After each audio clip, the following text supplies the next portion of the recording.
దేవుని నామానికి వందనాలు కలుగును గాక. అందరికీ యేసుక్రీస్తు వారి పేరట నా హృదయపూర్వక వందనములను తెలుపుచున్నాను. എന്റെ ബഹുമാന്യനായ സുഹൃത്ത് പ്രിയ നിങ്ങളുടെ പാസ്റ്റർ ജോണി പാസ്റ്റർ, నా ప్రియ స్నేహితుడు మీ పాస్టర్ గారు జోని పాస్టర్ గారు, തന്റെ മകൻ ബഹുമാന്യ കർത്തൃദാസൻ പ്രിയ അജിത്ത്, అదే రీతిగా తన కుమారుడైన అజిత్ గురించి కూడా వందనాలు తెలియజేస్తున్నాను.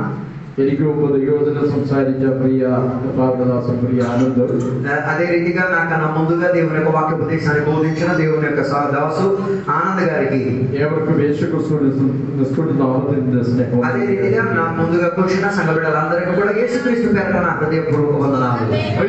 హల్లెలూయా. എനിക്ക് വളരെ സന്തോഷം തോന്നുന്ന ദിവസം. ఈ రోజు నాకు చాలా ఆనందాలు కలిగించున్న దినాలు అవుతున్నది. കാരണം എന്റെ വീട്ടിൽ വന്നവരുടെ അനുഭവമാണ്. కారణం ఏంటంటే నేను మరలా నా ఇంటికి తిరిగి వచ్చినట్ల నాకు ఒక ఆనంద మహోత్సవం జరుగుతున్నది. നിങ്ങൾ ഞങ്ങളോട് കാണിക്കുന്ന ആ സ്നേഹം, మీరందరూ కూడా నా పట్ల మా పట్ల చూపించిన ప్రేమను బట్టి దేవునికి నేను స్తోత్రం చెప్పి తెలుస్తున్నాను. నాకు చాలా ఆనందం కలుగుతున్నది. ప్రత్యేకించి జోడి పాస్టర్ వీటికి వరిగా എന്ന് പറയുന്നത് ഞങ്ങൾക്ക് ഒരു വലിയ ప్రత్యేకంగా జోడి పాస్టర్ గారి ఇంటికి రావడం అన్నది మాకు చాలా ఆనందం కలిగించే వాతావరణం. അത് വാക്കുകൾ കൊണ്ട് പറയാൻ കഴിയാത്ത നിലയിലാണ്. అది మాటల ద్వారా చెప్పి ముగించే ఒక మాట కాకపోయినాను. ഞങ്ങള് സുഹൃത്തുക്കൾ മാത്രമല്ല, సహోదరులు. మేము స్నేహితులు మాత్రం కాదు, మేము సహోదరులం కూడా. అప్పന്റെ మక్కലാണ്. ఒక తండ్రికి కలిగి ఉన్న పిల్లలం మేము. ఆ స్వర్గీయ అప్పന്റെ మక్కലാണ്. ఆ పరలోకపు తండ్రి యొక్క పిల్లలం మేము. మమ్మల్ని స్వర్గీయ అప్పന്റെ మక్కലാണ്. మీరందరూ కూడా ఆ పరలోకపు తండ్రి యొక్క పిల్లలై ఉన్నారు. హల్లెలూయా. മനോഹരമായ മോഹം దేవుడు మీకు ఒక మంచి ఆలయాన్ని ഇവിടെ ഇങ്ങനെ ഈ ഹോളിന്റെ ആരംഭം കുറിച്ച സമയം മുതൽ പറയാറുണ്ട്. అయితే ఈ సంఘం యొక్క ప్రారంభ కాలం, నిర్మాణ కాలం నుండి మాకు తెలిసి ఉన్నది. ഞങ്ങൾ ഇവിടെ വരുമ്പോൾ ഇവിടെ കടന്നു വന്ന് പ്രാർത്ഥിക്കാം. మేము ఇక్కడికి వచ్చి చాలా సార్లు ప్రార్థన చేసి వెళ్ళిన సందర్భాలు ఉన్నాయి. സ്വാതന്ത്ര്യമായി ദൈവത്തെ ആരാധിപ്പിക്കാൻ സ്വന്തമായ ഒരു സ്ഥലമില്ലാത്തതിന്റെ പ്രയാസം అనుభవించుకున్నవారు నన్నైతే. అయితే ఆరాధన చేయడానికి ఉన్న వీలు అవకాశం కుదరలేని ఒక పరివేశం ఏంటిదో గత ఎన్నో సంవత్సరాల నుంచి మీరు నేను అనుభవించుకొని వచ్చాను. హల్లెలూయా. നാഗദാസൻ പറഞ്ഞതുപോലെ ഇതിന്റെ ఉద్ఘాటనത്തിന് వద్ద నిങ്ങളോട് ഒരുമിച്ച് സന്തോഷിക്കണമെന്ന് ആഗ്രഹമുണ്ട്. అయితే మాకు కూడా ఆశ ఉండేది. తొలి అయ్యగారు చెప్పినట్ల మీతో కలిసి ఈ యొక్క ఇనాగ్రేషన్ లో వచ్చి కలిసి ఉండి తీరడానికి నాకు కూడా ఆశ ఉండి తీరింది. എന്നാൽ അത് സാധിച്ചില്ല. కానీ అది జరగలేకపోయింది. హల్లెలూయా. ഞങ്ങളത് അവിടെ പറഞ്ഞ പോലെ ഞങ്ങള് പ്രാർത്ഥിച്ചുകൊണ്ടിരുന്നു. కానీ మేము రాలేకపోయినా మేము అక్కడ నుండి ప్రార్థన చేయడం జరిగింది. നിങ്ങളെ എല്ലാവരെയും കൊണ്ട് കർത്താവ് ഇങ്ങനെ മനോഹരമായ ഒരു ഹോള് ശോഭാൻ അതിന്റെ ഭാഗമാക്കാൻ ദൈവയാക്കി വർദ്ധിപ്പിക്കുന്നു. నేను ప్రత్యేకంగా దేవుని నేను స్వతంత్ర కృతజ్ఞతలు తెలుపుతున్న కారణం ఇలాంటి ఒక ఆలయంలో మీ చేయూతనిచ్చి తీరడానికి, మీ శక్తి బలం బుద్ధి జ్ఞానాన్ని ఉపయోగించి తీరడానికి దేవుడు మీ అందరిని కూడా సహాయపరిచినందుకు దేవునికి నేను ప్రత్యేక వందనాలు చెప్తున్నాను. హల్లెలూయా. ఇంకా కూడా దేవుడు అనేక మంది ఆత్మలను దేవుడు రాబోయే రోజులు ఇచ్చి తీరును గాక. నేను ఇక్కడ ఉన్న యవనస్తులైన పిల్లలందరినీ కూడా చిలిపితనంలో నుంచి నేను బాగా తెలిసి ఉన్నదాన్ని. നിങ്ങളെ നന്നായി ദൈവവചനം പഠിപ്പിക്കുകയും അതായത് ആത്മീയമായി മുന്നോട്ട് കൊണ്ടുപോവുകയും ചെയ്യുന്ന ബഹുമാന്യനായ കർത്തൃദാസന്മാരെ ഓർത്ത് ദൈവത്തെ സ്തുതിക്കുന്നു. మిమ్మల్ని అందరినీ కూడా దేవుని యొక్క వాక్యోపదేశములో దేవుని యొక్క బలములో శక్తిలో కృపలో నడిపించుకొని తీసుకెళ్తున్నా, వాక్య ధ్యానములో తీసుకెళ్తున్న దేవుని యొక్క సేవకుల బట్టి ప్రత్యేక చెప్పండి.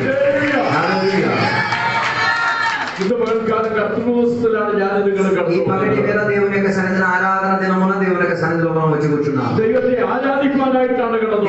ఆరాధన చేయడానికి మనం దేవుని సన్నిధిలోకి వచ్చాము. అందుకే దేవునికి అన్ని మరిచిపోయి పూర్తి బలము శక్తిని ఉపయోగించి దేవునికి ఆరాధన చేసి రాలేదు. హల్లెలూయా.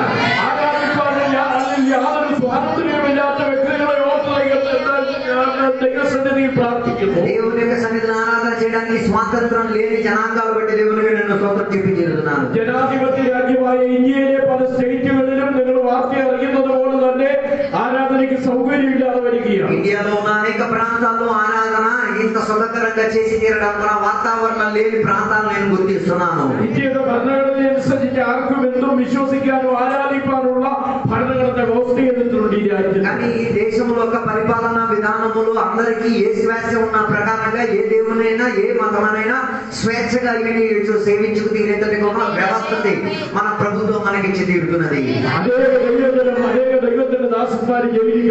అలా అనేక మంది దైవజనులు ఇప్పుడు కూడా దేవుని నామా నిమిత్తం జైల్లో పడి ఉన్నారు. ఇప్పుడు కూడా జైల్లో వారికి జామ్యం కూడా దొరకలేదు.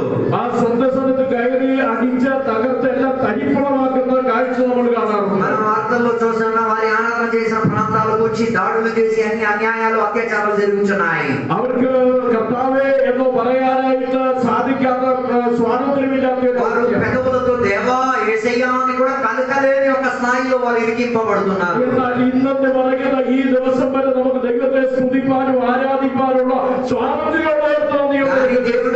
దేవుడు ఎంత చక్కని అవకాశాన్ని ఇచ్చాడు. స్వాతంత్ర్యముతో యేసయ్యా అని పలికి తీరడానికి ఆరాధించి తీరడానికి దేవుడు అవకాశం కల్పించారు. అలాగైతే దొరికిన అవకాశం దేవునికి సేవించడానికి ఆరాధించడానికి గణపరచడానికి ఉపయోగించారు. అలాగే నోరు తెచ్చి గట్టిగా దేవుడికి స్తోత్రం చెప్పండి. దేవుడు రాజులకు రాజు అవుతున్నాడు. దేవుడి కొరకు నిలబడాలని మనము అంధకార శక్తుల పైన జయం పొందుకు తీరాలి.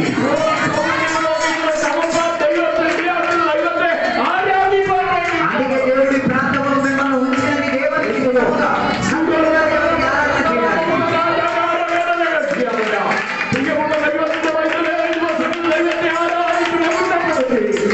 రాబోయే రోజుల్లో దేవునికి ఇంకా అధికంగా గణపరచుకుంటూ వెళ్ళి తీరాలి. ఇక్కడున్న దేవుని యొక్క జనాంగం శక్తియుక్తంగా దేవునికి ఆరాధన చేసిన కదా. ఈ ఆరాధన ఆలయానికి చుట్టూ తిరిగి దేవునికి ఆరాధన చేసి తీరేదిగా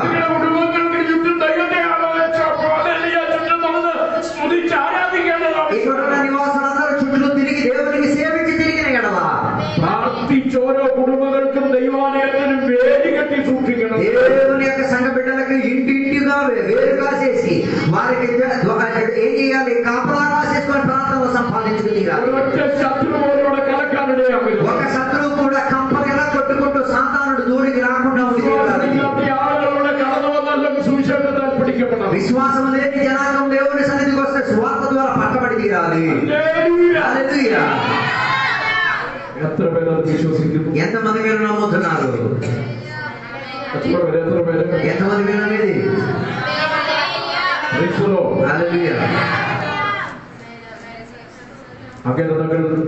നല്ല തീക്ഷ്ണതയുള്ളവരായിരുന്നു. అలా మనం దేవుని కొరకు రౌసం కలిగిన వారిగా ఉండి తీరాలి. നമ്മളെല്ലാവരും നല്ല തീക്ష్ണതയുള്ളവരായിരുന്നു. మనమంతా కూడా దేవునికి రౌసం కలిగేటటువంటి తీరాలి. ఈ రాయిగడే దైవం సందర్శించారు. ఈ రాయిగడ పట్టణాన్ని దేవుడు సందర్శిస్తారు. 30 వర్షాలకి ప్రదేశంలో గడవడం 30కి మించిన సంవత్సరాలతో దేవుని సన్నిధిలో పరిచర్య కొరకు వచ్చిన సేవకుడైన అనేక కష్టాలు, నష్టాలు, ప్రయాసలు, యోగಗಳು గడవడం. తన జీవితం అనేక కష్టాలు, రోగాలు, ఇబ్బందులు, వేదనలు వచ్చే సమయంలో మరణത്തെ മുഖാമുഖമായി കണ്ടപ്പോൾ మరణాన్ని ముందుగా చూసేటప్పుడు మారిపోగాదే ഇവിടെ ఓడిపోగాదే మారిపోకుండా ఇక్కడి నుంచి పారిపోకుండా ఈ సంస్థానത്തിന് വേണ്ടി రాయిగడకి വേണ്ടി ఓరిసకి വേണ്ടി ఈ సంస్థానం గురించి రాయిగడ పట్టణం గురించి జీవితത്തെ హోమించే దైవభక్తుల కుటుంబాలకు దేవుని కొరకు యాగార్పణకి ప్రాణం పోసిన వాడు దేవుని యొక్క సేవకుడు. హల్లెలూయా. അതുകൊണ്ട് നിങ്ങൾ అందుకే మీరు దైవసన్నిధిలో శక్తമായി ప్రార్థించి జయం ప్రాపించి దేవుని యొక్క సన్నిధిలో శక్తియుక్తంగా ప్రార్థన చేసి గెలుపు సాధించి హల్లెలూయా హల్లెలూయా. ഒരു കാര്യം പറയട്ടെ. ఈరోజు పగటి వేళ ఒక విషయం నేను చెప్తాను. సాతాను നമ്മളെ തോൽപ്പിക്കരുത്. సాతాను మనల్ని ఓడిపోయేంతటిగా అవకాశం ఇచ్చుకోకూడదు. సాతాను നമ്മളെ തോൽപ്പിക്കരുത്. సాతాను ద్వారా మనం ఓడిపోయేటట్టుగా అవకాశం కాకూడదు. హల్లెలూయా హల్లెలూయా. తంత్రങ്ങളെ കുറിച്ച് നമ്മൾ അറിവില്ലാത്തവരല്ലല്ലോ. అందుకే సాతాను యొక్క తంత్రము గురించి అవగాహన లేని వారిగా మారకండి. హల్లెలూయా. దైవకృపయోടെ దైవాత్మావిന്റെ గైడెన్సిൽ നിന്നാണ് దేవుని యొక్క కృపనందు ఉండి దేవుని యొక్క ఆత్మ వివసతలో జీవించుకొని ఉంటే సాతాను తంత్రங்களை జయించారు. సాతాను యొక్క కుతంత్రముల నుంచి గెలుచుకొని సాధించుకొని వెళ్ళగలుగుతారు. జయకరమైన క్రిస్టియన్ జీవితం జయప్రదమైన క్రైస్తవ జీవితాన్ని నడిపించుకోగలడానికి దేవుడు సహాయం చేస్తాడు. ఎంతమంది మీరు ఆశిస్తున్నారు అలాంటి జీవితం నాకు కావాలి? హల్లెలూయా. ఎంతో ఉండాలి జ్ఞానాన్ని కర్తావిని బట్టి తెలుసుకుంటాను. ఏమైనా పర్వాలేదు, నేను నా దేవుని కొరకు నేను జీవించి తీరుతాను. అక్కడ అలా నిర్ణయం తీసుకోవడానికి దేవుని బిడ్డలు నుండి తీరుతాయి. వారిని పరలోకములో ఉన్న దేవుడు సహాయపడి తీరేది. వారిని దేవుడు పరలోకం నుండి వీక్షి చూచేది. ఎక్కడ ధనం ఉన్నవాడా, అంతస్తు ఉన్నవాడా, పలుకుబడి ఉన్నవాడా అని చూడట్లేదు. దేవుడు తన రక్తం ఇచ్చి స్వరక్తం ఇచ్చి కొనుక్కున్న జనాంగం అనే మనము దేవుని కొరకు మనం నిలబడి ఉండి తీరాలి. ఆ ഒരു തീരുമാനം നമ്മുടെ ജീവിതത്തിൽ, ఆ నిర్ణయం మన జీవితంలో సునిశ్చితంగా గుర్తుండాలి. దేవుని కొరకు అవసరం కలిగి ఉందాం. హల్లెలూయా. కర్తావు వలన తామసించ యేసయ్య రావడానికి ఆలస్యమై తీరితే అనేక ఆత్మహత్యలు చేరుతాయి. ఇంకా కూడా అనేక మంది ఆత్మలతో సంఘం నిండిపోయినట్టుగా దేవునికి మనం సేవించుకుందాం. దేవుడు మనకు అవసరమైన సకల కృపలతో మనల్ని నింపుతారు. మన సకల ఆలోచనలను ఎరిగిన దేవుడు ఆయన. మన ఇంటికల స్థితిగతులన్నీ ఎరిగిన దేవుడు ఆయన. మనల్ని ఉన్నట్లా తెలిసిన దేవుడు ఆయన. దూరం నుండి మన హృదయ స్పందనను అర్థం చేసుకున్న దేవుడు ఆయన.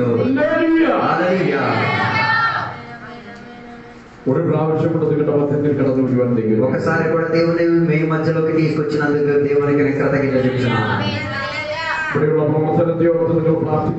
పరిచర్యలన్నింటి గురించి నేను ప్రార్థన చేస్తున్నందుకు స్తోత్రం. రోజుకి సుమారు 2 సార్లు మీ అందరికి వచ్చి జ్ఞాపకం చేసి ప్రార్థన చేస్తున్నాను. మా సంఘంలో ఉపవాస ప్రార్థన కూడిలో సంఘం గురించి పేరు చెప్పి మేము ప్రార్థన చేస్తున్నాము. మా కోసం మీరందరూ ప్రార్థన చేయండి. ఎంతమంది మీరు మా కోసం ప్రార్థన చేస్తారు?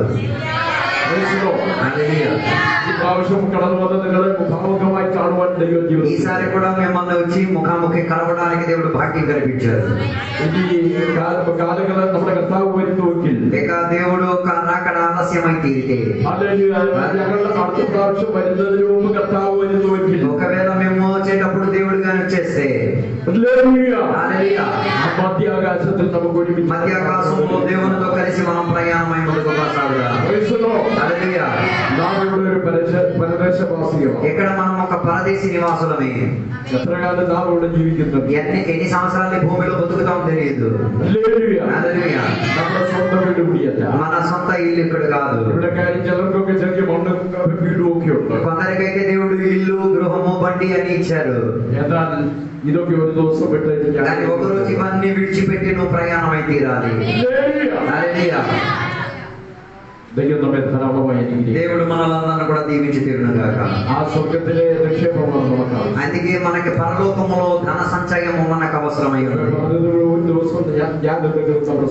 అలాగైతే ఒక రోజు సునిశ్చితంగా మనం పరలోకం అన్న ఇంటిలోకి చేరి తీరుతాం. దానికి దేవుడు కృపామాత్సర్యాన్ని తీరుతారు. ఒక్క లేఖనాన్ని దేవుని యొక్క వాక్య భాగంలో నుంచి చదవాలని కోరుచున్నాను. లోకా సువార్తల పుస్తకము 7వ అధ్యాయం 13-14 7వ అధ్యాయం 13-14 వచనాలు. ప్రభు ఆమెను చూచి ఆమె ఎంత కనికరపడి ఏడవొద్దన ఆమెతో చెప్పి దగ్గరకు వచ్చి పాడెను ముట్టగా మోయిచున్నవారు నిలిచిరి. ఆయన చిన్నవాడా లెమ్మని నీతో చెప్పమనగా ఆ చనిపోయిన వాడు లేచి కూర్చుండి మాట్లాడసాగెను.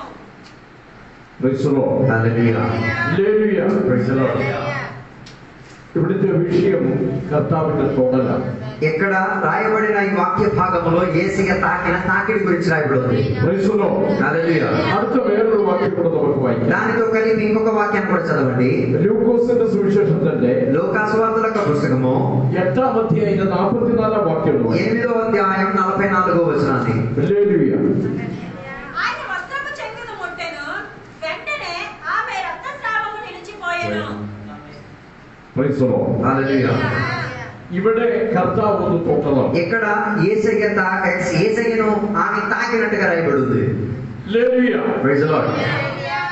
രണ്ടാമത്തത് കർത്താവിന്റെ വസ്ത്രത്തെ തൊട്ടതാണ്. రెండోది యేసయ్య వస్త్రపు అంచుని తాకారని రాస్తుంది. Praise the Lord. హల్లెలూయా. రెండు అర్థాలు, రెండు మాటలు చదివిన రెండు అనుభవത്തിൽ തൊടുന്നവരും തൊട്ടവരും ఎంత ఆగ్రహించో అలాగైతే ఈ రెండు పరిస్థితుల్లో కూడా తాకినోడు తాకడానికి ఇష్టపడినోడు ఇద్దరి జీవితంలో అదొక ప్రావర్తికమైంది. వారు దేనికి తాకారో దానికి వారికి విడుదల జరిగింది. హల్లెలూయా. హల్లెలూయా. ഇന്ന് പകൽക്കാലം ദൈവസന്നിധിയിലായിരിക്കുന്ന പ്രിയപ്പെട്ടവരെ ഓർത്ത് ദൈവം ఈ రోజు పగటి వేళ దేవుని యొక్క సన్నిధిలో కూర్చున్న దేవుని బిడ్డలను బట్టి వందనాలు. హల్లెలూయా. నిన్నే కర్తావు ఇന്ന് పగల్కాలం തൊടണമെന്ന് നീ ആഗ്രഹിക്കുന്നു. ఈ రోజు పగటి వేళ దేవుడు నిన్ను తాకి తీరాలి, ముట్టి తీరాలి అని ఆశ ఉందా? അങ്ങനെ ഇന്ന് పగల్కాలం కర్తావు నిన్నే തൊട്ടേ అడగోవాలి. అలాగైతే ఈ రోజు పగటి వేళ దేవుడు యేసయ్య దేవుడు నిన్ను తాకకుండా వదలలాయను. హల్లెలూయా. ഇതിന്റെ സംഭവകഥയില്ല നമുക്ക് നന്നായി. దీని చరిత్ర ఆధారాలు కథానికి మీకు బాగా తెలుసు. నాయిన్ ఎన్న పట్టణത്തിൽ నాయిన్ అన్న నగరములో యేసుక్రీస్తు శిష్యులతో కడந்து పోతున్నారు. యేసయ్య ఒక విపరీత జనసంఖ్యతో శిష్యులతో పాటు కలిసి ఆ పట్టణానికి వెళ్తున్నారు. అది అవడే ఎదురేస్తున్న ഒരു വലിയ శవం. అయితే వారిని ఎదుర్కొని వచ్చినది ఒక సమాధికి వెళ్తున్న ఒక జనాంగము. ഒരു ചെറുപ്പക്കാരന്റെ ദൈവത്തിന് സ്തോത്രം അവൻ മരിച്ചിട്ട് അവനെ അടക്കാൻ കൊണ്ടുപോയി. అయితే ఆ ఊర్లో ఉన్న ఒక యవనసుడు చనిపోయాడు కాబట్టి ప్రజల గుంపు కూడి ఆయన ఎక్కడికి తీసుకెళ్తున్నారు? సమాధి దగ్గరికి తీసుకెళ్తున్నారు.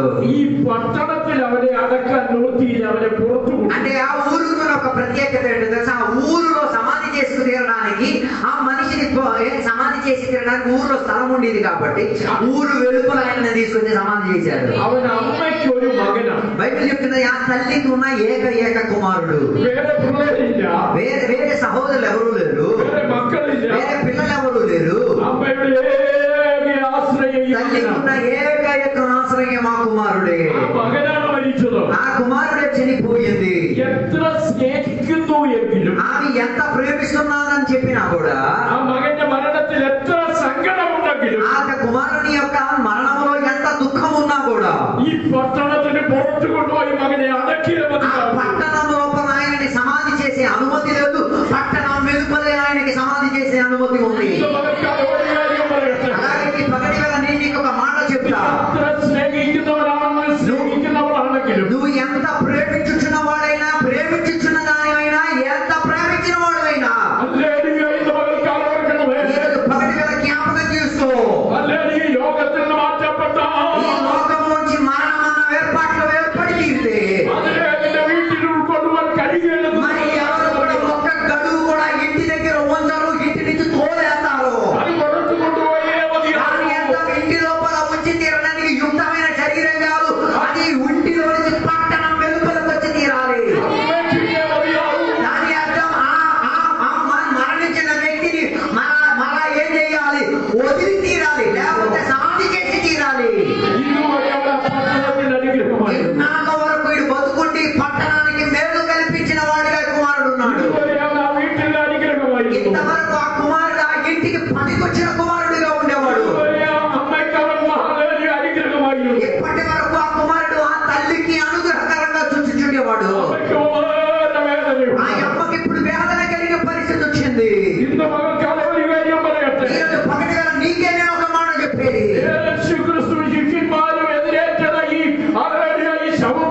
అలాగైతే యేసయ్య ఎదుర్కోవడానికి వెళ్ళింది సమాధికి వెళ్తున్న శవాన్ని, ఆ జనాంగాన్ని యేసయ్య ఎదుర్కొని వెళ్ళారు.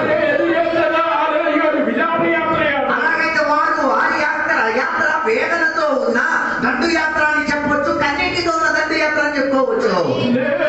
హల్లెలూయా. ఆ ప్రయాణంలో ఎవరు కూడా ఏ సౌకర్యంతో సహాయం చేయడానికి లేనప్పుడు యేసయ్య నగర వీధిలోకి వెళ్ళి తీరడానికి వెనకాల ఒక ఉద్దేశం ఉన్నది. అక్కడ దేవునికి కొన్ని అద్భుత కార్యాలు చేయడానికి ఉన్నది. ఆ తల్లికి కలిగి ఉన్న ఏకైక కుమారుని తిరిగి ప్రాణముతో అప్పగించడానికి యేసయ్య ఆ నగరం లోపలకు ప్రవేశించాడు. దాని అర్థం ఈ లోకములో ఉన్న ఏ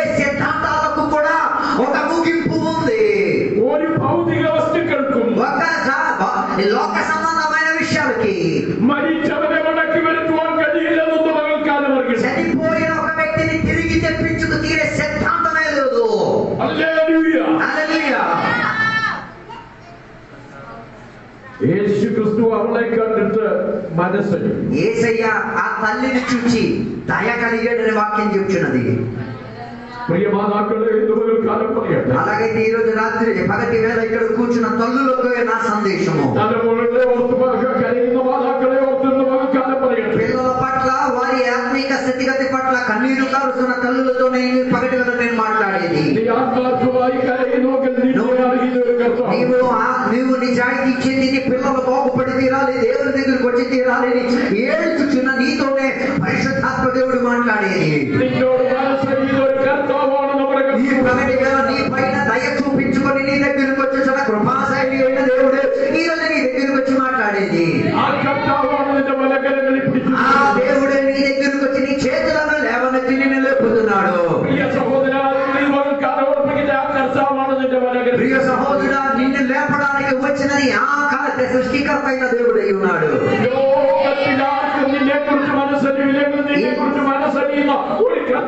ఈ లోకంలో నీ మీద ఎవరికి జాతి సానుభూతి లేని కాల తరగతులో జాతి సానుభూతి అయిన వాడు యేసయ్య ఒక్కడే ఉన్నాడు. నీ దగ్గరికి రాగలిగి తీరేది నీకు జాతి సానుభూతిని బోధించు.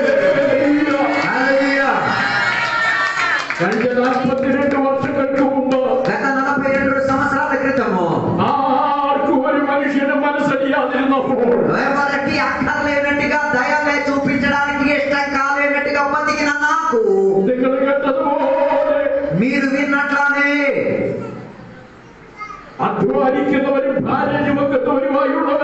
ప్రయాసపడి భారము ఇచ్చిన సకల జనులారా సమాధానాన్ని కల్పిస్తాను, దయని చూపించి చూస్తానని.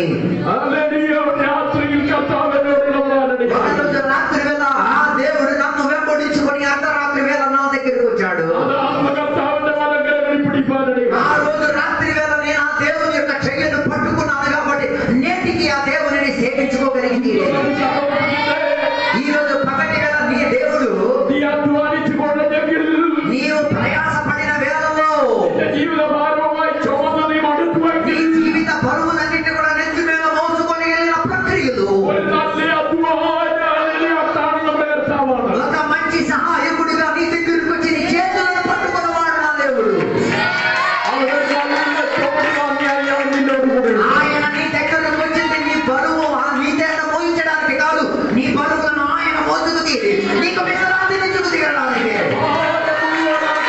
ఈ పగటివేళ నీ భారం చక్రం ఆయన మీద వేసేసుకో. హల్లెలూయా.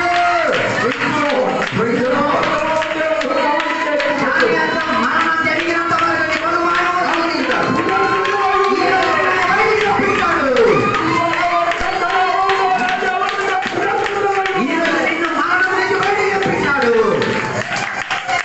హల్లెలూయా. Praise the lord.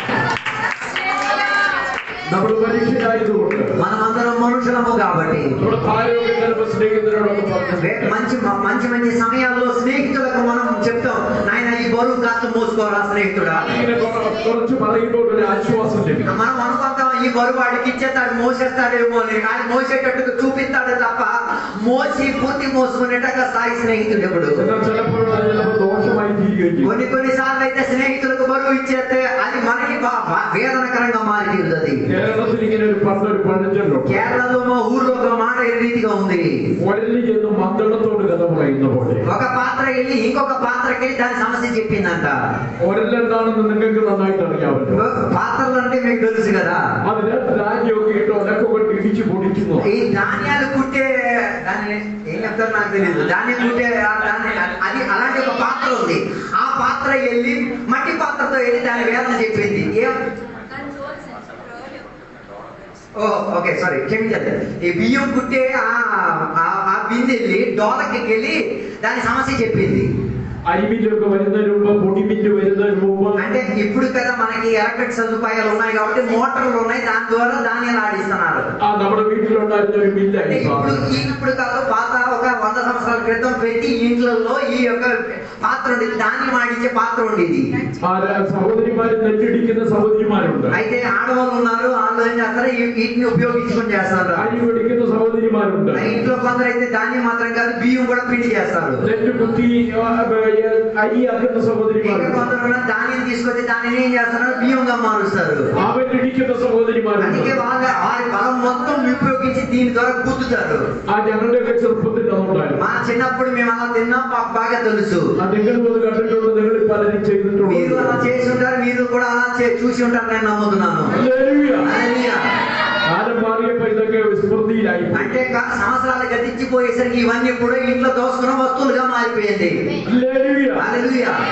మద్దളം എന്ന് പറയുന്ന സാധനം, അതായത് രണ്ട് സൈഡിലും డోలక్ మీరు చూసారు కదా, డోలక్ అన్న దానిని వాడేటప్పుడు రెండు పక్కల తుప్పు దెబ్బ బాధేస్తారు. അത് നാഗസ്വര കച്ചേരിക്കൊക്കെ ഉപയോഗിക്കുന്ന സാധനം. అది కచేరీలో అదే రీతిగా ప్రోగ్రామ్ అన్నింటి కూడా తుప్పు దెబ్బ బాధించేసి దాని ద్వారా వాయిద్యాలు ఉపయోగించుకుంటారు. ఆ తాళത്തിననుసరించి രണ്ട് సైడిൽ దాన్ని అడి దాని అర్థం తాళానికి తగ్గట్టుగా రెండు పక్కన డోలకు వాయించడం చేతులతో సితకబాదేశాడు. അങ്ങനെയുള്ള സാധനമാണ് ఈ മദ്ദളം. అలాగ ఉన్న దాన్ని డోలక్ అంటారు.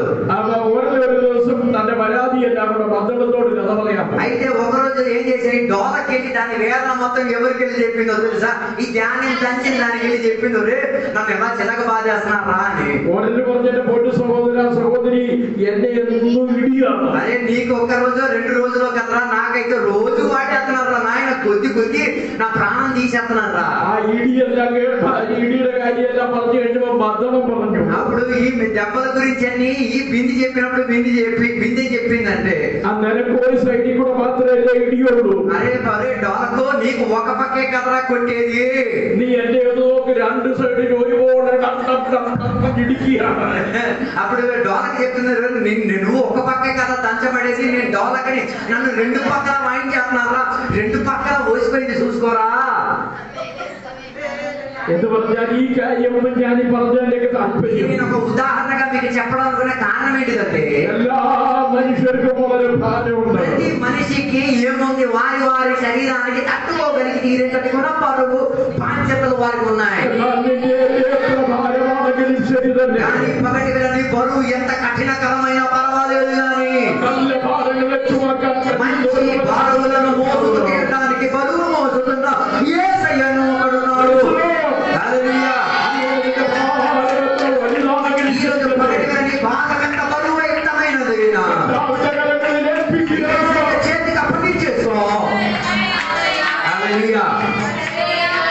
ഞാൻ ഒരിക്കൽ ఒకసారి నేను വിശ്വാസത്തിന്റെ ആരംഭകാലങ്ങളിലൊക്കെ విశ్వాసానికి వచ్చే ఆ కాల సమయంలో എനിക്ക് 2-3 ബാങ്കിൽ വല്ലാതെ കടവുണ്ട്. నాకు 2-3 బ్యాంకుల్లో అప్పులు ఎక్కువ ఉండి, കർത്താവിന്റെ വേലയ്ക്കൊക്കെ ഇറങ്ങുമ്പോൾ ഈ കടവും దేవుని యొక్క సేవా పరిచయం వచ్చినప్పుడు ఈ అప్పులు ఉండేవి. అవి എന്തും ഞാനിതെല്ലാം കർത്താവിന്റെ ചുമലിലേക്ക് വെച്ചു. ప్రతిరోజు నేను ఈ ఆలోచనలను ఏది బ్యాంకులో ఉన్న అప్పుల ఆలోచనని దేవుని చదివించేవాడిని. ఆ కర్తావు తన భారం చుమക്കുന്നയാളാണ്. నేను ఆ వాక్యం విన్నాను కదా, యేసయ్య బరువులను మోసేవాడని. ఆ వాక్యములో కర్తావు ఆ వాక్యమే దేవుడు నాతో కూడా మాట్లాడింది. ഞാനിതെല്ലാം കർത്താവിന്റെ ఇవన్నీ తీసుకెళ్లి యేసయ్య చేతికి అప్పగించేశాను. ഞാൻ ശക്തമായി കർത്താവിന്റെ വേല ചെയ്യാം. అలా దేవుని యొక్క సేవా పరిచయంలో కొనసాగడం మొదలెట్టాను. അതുപോലെ തന്നെ എന്റെ കട ബാങ്കിൽ ഇങ്ങനെ വരികയാണ്. అలాగా నా అప్పులు కూడా బ్యాంకులో రోజుకు రోజుకి వడ్డీతో సహా పెరగడం మొదలెట్టింది. ഇത് അടയ്ക്കാൻ നിവൃത്തിയില്ല. చివరికి ఇది కట్టుకోవడానికి స్తోమత లేదు. ഞാൻ ഉപവസിക്കാനും నేను പ്രാർത്ഥിക്കാനും ఉపవాసము ప్రార్థన చేయడం మొదలెట్టాను. കർത്താവേ എന്റെ കട തീർന്നു. దేవా నా అప్పులను తీర్చివేయము.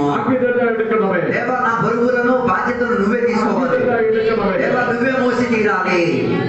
കുറച്ച് കഴിഞ്ഞിട്ട് ജപ്തിയൊക്കെയായി. కొన్ని రోజులు అయిన తర్వాత బ్యాంక్ నుంచి జప్తి లెటర్ వచ్చింది. ആ വീട്ടിലുള്ളവർ പറഞ്ഞു ഇങ്ങനെ ഈ കണ്ണുമുക്കൂല്ലാതെ ഇത് ആകെ കുഴപ്പത്തിലായി. నువ్వేమన్నా అన్ని దేవుని మీద వేస్తావు, దేవుని మీద వేస్తా అని తిరిగితే అప్పు తీరుతాయా అని ఇంట్లో ఉన్న అడగడం మొదలెట్టారు. ആ పലരും ఇങ്ങനെ പറയാൻ തുടങ്ങി. చాలా మంది ఇలా మాట్లాడడానికి మొదలెట్టారు. ഇതിന് എന്തെങ്കിലും ചെയ്തില്ലെങ്കിൽ ഇത് ആകെ കുഴപ്പത്തിലായി. దీనికి నువ్వు ఏదైనా పని చేయకపోతే కష్టము, ఏదైనా పని చేసుకోవాలన్నారు. ആ ഞാൻ ചിന്തിച്ചപ്പോ ശരിയാണല്ലോ, నేను కూడా ఆలోచించడం నిజమే కదా, എന്തെങ്കിലും ചെയ്യണമല്ലോ. ఏదైనా పని చేయాలి కదా.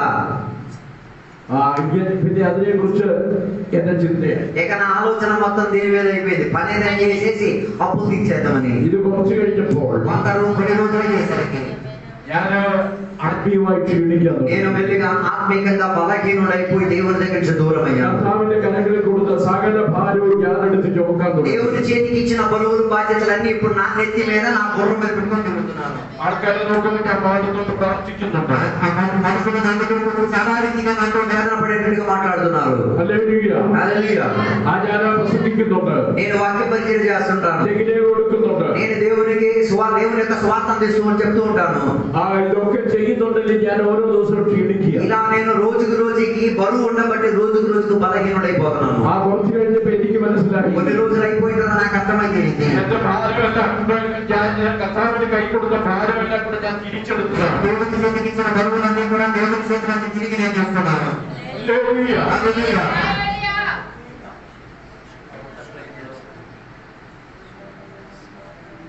അങ്ങനെ అలా ഞാൻ തീരുമാനിച്ചു ഈ നിലയിൽ അങ്ങോട്ട് പോയാൽ నేను అనుకున్నాను ఈ రీతిగా నా జీవితంగా కొనసాగితే എനിക്ക് മുന്നോട്ട് പോകാൻ ఇక నేను ముందుకి నడవలేనని.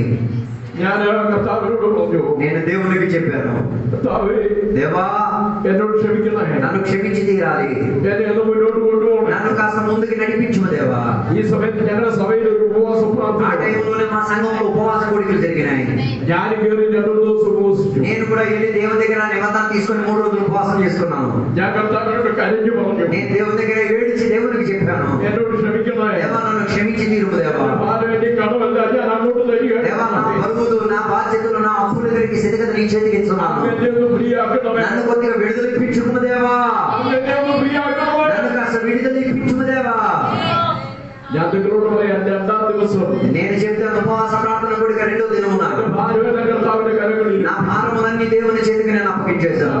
ആത്മാവിന്റെ പൂർവ്വ ശക്തിയോടെ దేవుని యొక్క ఆత్మ నా మీదకి దిగి రావడము, నేను శక్తియుక్తంగా దేవుని యొక్క సన్నిధిలో ఆత్మ తాకిడిలో పడిపోయాను. ഭാരം മാറി, నా బరువులు మారిపోయినాయి, ക്ഷീണം മാറി. నా క్షీణించే పరిస్థితి మారినాయి.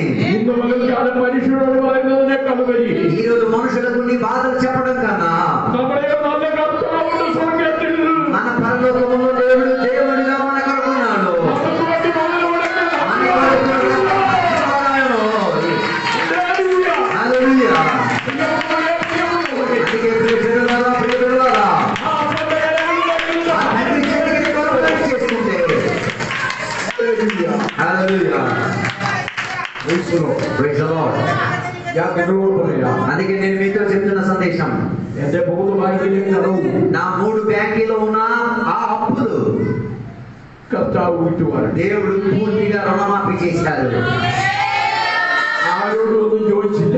ఎవరికి నేను రూపాయి అడగలేదు. നിയമത്തെ വളരെ വളരെ വല്ലാതെ ഉറഞ്ഞു പിടിച്ചു. దేవుడు నన్ను ఎంతగా పట్టుకోవాలి అంతగా పట్టుకున్నాడు. എന്നെ തോൽപ്പിക്കാൻ വേണ്ടി ഉദ്യോഗസ്ഥന്മാർ കുറെ പണി ചെയ്തു. నన్ను పడగొట్టి తీరడానికి బ్యాంకులో ఉన్న ఉద్యోగస్తులు ఎంత ప్రయత్నం చేయాలి అంత చేశారు. ഒരു വാക്കുകൊണ്ട് പോലും ആരും ഒരു ആശ്വാസം എനിക്ക് തന്നില്ല. నా దగ్గరికి వచ్చి ఏ సంఘ బిడ్డ గాని ఏ విశ్వాసి గాని ఒక మంచి మాట చెప్పలేదు, എന്റെ బలపరచలేదు. വീട്ടിലുള്ളവരും കൂട്ടുകാരും ഒന്നും ഒരു വാക്കുകൊണ്ട് പോലും എന്നെ ആശ്വസിപ്പിച്ചില്ല. నాకు ఇంటిలో ఉన్న వాళ్ళు కానీ నా తోటి స్నేహితులు కానీ ఎవరు కూడా ఒక మంచి మాట చెప్పలేదు. ദൈവം അധികാരികളോട് നിന്നപ്പോഴാണ് దేవుడు బ్యాంకులో ఉన్న అధికారుల హృదయంతో మాట్లాడడానికి ప్రారంభించాడు. హల్లెలూయా. ഒരു കട ഒഴിച്ച് ബാക്കി കടം ദൈവം വെട്ടിക്കണം. దేవుడు ఏం చేసిన అన్ని అప్పులను ఒకటి తప్ప ఒకటి దేవుడు వేరు వెంచి పోసేశాడు. ആ ദൈവമാണ് നമ്മുടെ ദൈവം. ఆ దేవుడే మన దేవుడు. Praise the Lord. Hallelujah. Praise the Lord. Praise the Lord. Praise the Lord. హల్లెలూయా. ഈ അടുത്ത കടത്തിന് చివరికి ఒక అప్పు మిగిలింది. കർത്താവ് മൊറട്ടോറിയം പ്രഖ്യാപിച്ചു. മൊറട്ടോറിయం మోరటోరియం అని చెప్పిన ఒక విధి ప్రస్తావన దేవుడు తీసుకొచ్చారు. എന്ന് പറഞ്ഞാ ఆ మోరటోరియం అని చెప్తే അതിന്റെ അർത്ഥം దానికి మన అర్థం ఏమనగా കേന്ദ്ര ഗവൺമെന്റില് ആ ഗവൺമെന്റ് ഒന്ന് മാറിയിട്ട് അടുത്ത ഗവൺമെന്റ് దాని అర్థం సెంట్రల్ గవర్నమెంట్ లో ఒక ప్రభుత్వం పోయి ఇంకొక ప్రభుత్వం వచ్చింది. ദേവിലാൽ ഉപപ്രധാനമന്ത്രിയായി. ദേവിലാൽ దేవిలాల్ అని చెప్పిన వాడు ముఖ్యమంత్రి అయ్యారు. അദ്ദേഹം പറഞ്ഞു 10,000 രൂപ വരെയുള്ള സകല കടവും ഞാൻ വെട്ടിക്കളയുന്നു. ఆయన ఒక ప్రస్తావన చెప్పారు. ఏంటో తెలుసా? 10,000కు మించిన ఉన్న సకల అప్పు కలిగిన స్థితిగతిని నన్ను రుణమాఫీ చేసేస్తున్నానని. ഒത്തിരി പേരുടെ എല്ലാം വെട്ടി. అలా చాలా మందికి సౌకర్యం కలిగింది. അവിടുത്തെ ഉദ്യോഗസ്ഥന്മാര് എന്നോട് അല്പം വിരോധം ഉള്ളതുകൊണ്ട് ఎందుకంటే నేను అప్పు కట్టలేదు కాబట్టి బ్యాంకీలో ఉన్న ఈ చిన్న కర్మచారి దగ్గర నుంచి పెద్ద ఆఫీసర్ వరకు అందరూ నన్ను శత్రువు కింద చూసేవాళ్ళు. ഞാൻ അനുവദിച്ചു കൊടുത്ത കോപ്പറേറ്റീവ് ബാങ്കിലെ ఉద్యోగస్తులు ఎన్నోడు విరోధం ఉన్నది. నేను వేసే ఏ కోఆపరేటివ్ బ్యాంక్ లో నేను డబ్బులు తీసుకున్నాను, ఆ కోఆపరేటివ్ బ్యాంక్ లో ఉన్న అందరూ నాకు విరోధిగా ఉండేవాళ్ళు. ఎంత గడం మాత్రం అవి పెట్టించా ఆనే చేశారు. మిగతా వాళ్ళందరూ అప్పులు కట్టి కోసేసారు, కానీ నాది మాత్రం కోసేయలేదు. అవరకు అనుకుంటున్నారు వాడు కాశ ఉంటుంది. అంటే వాళ్ళు అనుకున్నాను తెలుసా, వీడికి మళ్ళీ నోటీస్ పంపించేస్తే బోల్డ్ డబ్బులు కడతారేమో అనుకున్నాను. కానీ చెప్పిన దాంట్లో కూడా తప్పేం లేదు. నా తండ్రి మంచి ధనవంతుడు కాబట్టి ఆయన చేతిలో బోల్డ్ ధనాన్ని ఏముంది, ఎందుకంటే ఆయన చేతిలో బోల్డ్ ధనియాసనం ధనము ఆస్తి ఉన్నది.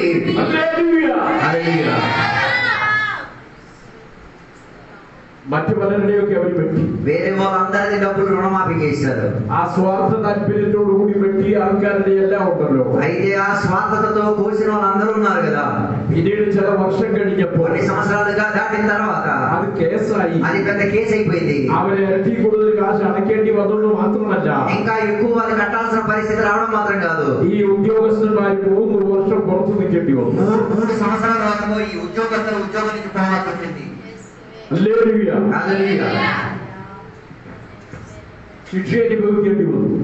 వారు శిక్ష పొందుకోవాల్సిన అర్హతలోకి వచ్చింది. ఎంత కలిసిన 6 వర్షాలు సావకాశం. అలా దేవుడు 6 సంవత్సరాలు నా అప్పు గల స్థితిగతికి ఒక వాయిదా ఇచ్చారు. దేవుడు ఆ రీతిగా వేరొక త్రోవను తెరిచి మా సహాయం చేశారు. దేవుడు అలా నా అప్పు కలిగే స్థితిగతులను మార్చుకోగలిగి తీరాడు. అలా నా 2 అప్పులు తీరిపోయినాయి. ఎందుకంటే ఈ అప్పులను తీసుకొని నేను మందుగా తాగలేదు. ఊరిలో ఒక్కొక్క మంచి కార్యాలు చేశాను. ఈరోజు పగటి వేళ ఒక సందేశం నేను మీకు చెప్తాను. సకల భారంలోనూ మోయగలిగి ఒకడున్నాడు, ఆయన సాక్షాత్ యేసుక్రీస్తు వారే. ఆ దేవుని దగ్గరికి పగటి వేళ భారముతో రాగలిగి భారములకు ఆయన పని చేసే మంచి పరిచారకుడుగా మారి దిగుతాడు.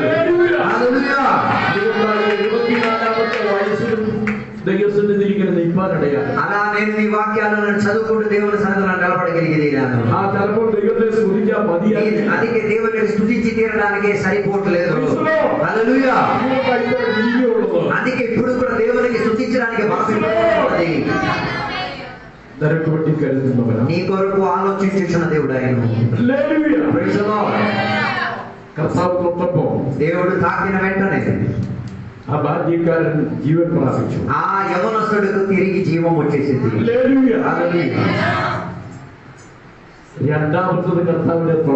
రెండోది యేసయ్యను తాకిన విషయము. 12 వర్షం కాదు రక్తస్రావం. 12 సంవత్సరాల నుంచి రక్తస్రావంతో బాధపడుతున్న స్త్రీ. ఆవిడ పడకూడదు సగల వినివాడి తనకున్న డబ్బులను పూర్తిగా ఖర్చు పెట్టేసుకుని ఎంత ప్రయాసపడిందో అయినా ఆమె శరీరంలో ఉన్న రక్తస్రావం ఆగిపోలేదు. ప్రజల మధ్య సమూహం మధ్యలో ఎవరితో మాట్లాడలేని పరివేశం. యూదుల యొక్క సాంప్రదాయం అనుసరించి రక్తస్రావిని స్త్రీ ఎప్పుడు కూడా నగరం వెలుపలే ఉండి తీరాలి. ప్రజలున్న సమాజం నుంచి దూరంగా ఉండి తీరాలి. ఈ పగటి వేళ నీతో నేను ఒక సందేశం చెప్పేది, సమాజం మొత్తం నిన్ను వెలివేసి ఊరు అవతలతో చేసిన నిన్ను సమాజంలోకి తిరిగి తీసుకొచ్చిన ఒక బాధ్యత కలిగిన దేవుడు ఉన్నాడు.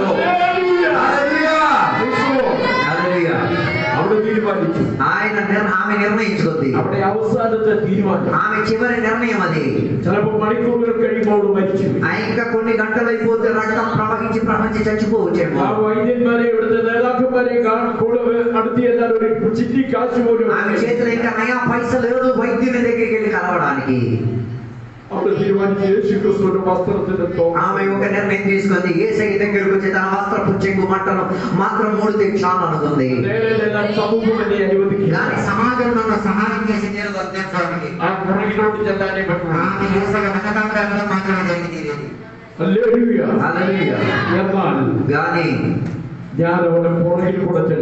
యేసయ్య వెనకాతల వెళ్ళి తీరుతానని ఆయన వెనకాతల వెళ్ళి యేసయ్య వస్త్రపు చెంగు ముట్టాడు. ఆయనలో నుంచి శక్తి ప్రవహించింది. ఆయన శరీరంలో స్వస్థత ఆమె శరీరంలో స్వస్థత వ్యాపారించింది. ఈ రోజు నిన్ను వేదన పడుచున్నా, నిన్ను బలహీనపరుచున్నా,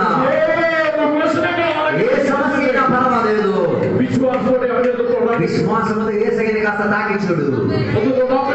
తాకగలుగుతావా? ఈ రోజు నువ్వు ముందుకి వెళ్ళలేడానికి పరిస్థితి లేనటువంటి స్థితిగతులను ఈ రోజు యేసయ్యని కాస్త తాకగలుగుతావా? నీ పరిస్థితులకని ఆయన మార్పు ఇచ్చుకోగలిగి తిరుగుతాడు. దేవుడు వెతికాడు, నన్ను ఎవరు తాకారని. శిష్యుడు చాలా మాటలు చెప్పారు.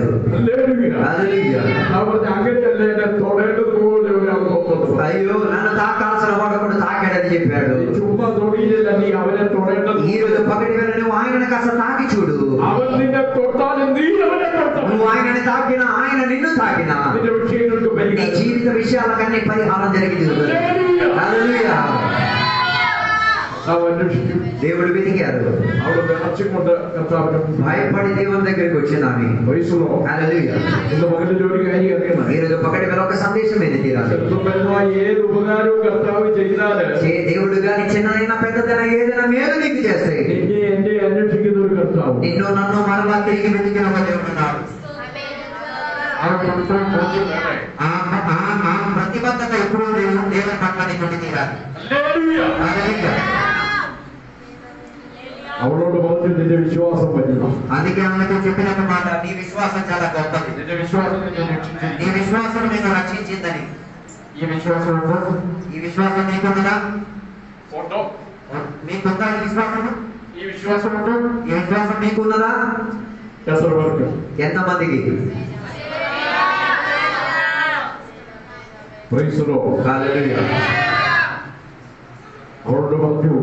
ఆమెతో చెప్పిన మాట, బాధేవుడికి నీ స్వస్థవాగా నీ బాధలన్నీ విడిచిపెట్టి స్వస్థపడి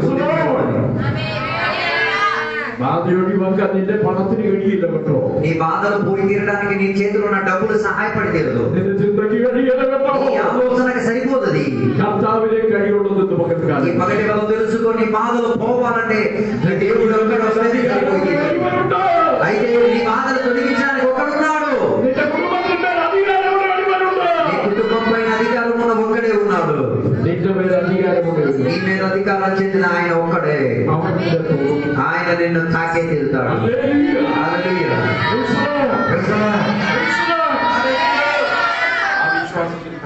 ఆ విశ్వాసం మనందరికీ కొనసాగుతాం.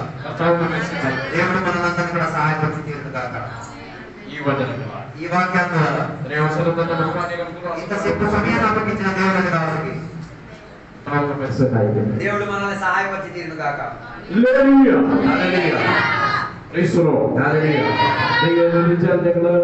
ചൊവ്വാഴ്ച രാവിലെ ഇവിടുന്ന് യാത്രയായി. మంగళవారం రోజున మేము దేవుడు అనుమతిస్తే మేము ఇక్కడి నుంచి బయలుదేరుతాం. మా కోసం జ్ఞాపకం చేయండి, ప్రార్థన చేయండి.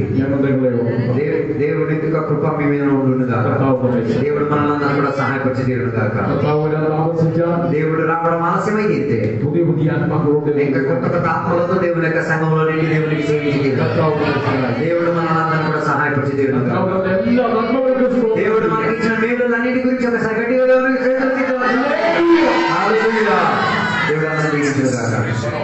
అందరూ లెగిసి నిలబడదాం, ఒక పాట పాడదాం. ఆ పాట పాడేసిన కానుకలేసి దేవుడికి మనం మహిమపరిచి తీరుదాం. ఒక మాట చాలు, అది చాలు